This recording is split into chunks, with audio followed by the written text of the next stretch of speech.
మనకి ఎల్లప్పుడూ ఐశ్వర్యం లభిస్తూనే ఉండాలంటే, దరిద్రం అనేది లేకుండానే ఉండాలంటే, ఎప్పుడూ డబ్బులు బాగా వస్తూనే ఉండాలంటే మన ఇంట్లో కొన్ని వస్తువులు ఉండాలని పరిహార శాస్త్రంలో చెప్పడం జరిగింది. వాటిలో ముఖ్యమైనటువంటి వస్తువులు ఏంటంటే రోలు, రోకలి.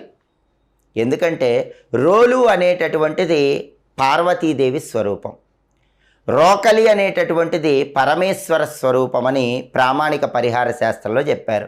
ఏ ఇంట్లో అయితే రోలు, రోకలి ఉంటాయో ఆ ఇంట్లో శివపార్వతుల అనుగ్రహం వల్ల ఎప్పుడు ఐశ్వర్యం ఉంటుంది. అయితే రోలు, రోకలి ఇంట్లో ఉన్న వాళ్ళు విడివిడిగా ఉంచవద్దు.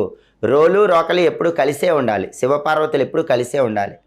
ఒక ఇంట్లో శుభకార్యక్రమం కోసం పసుపు దంచితే రోట్లో అతి తొందరలోనే ఇంకా శుభ కార్యక్రమాలు జరుగుతూ ఉంటాయి. అంతటి శక్తి రోలు, రోకలికి ఉంటుంది. ఆ తర్వాత ఖచ్చితంగా ఇంట్లో ఉండాల్సిన వస్తువు చాట.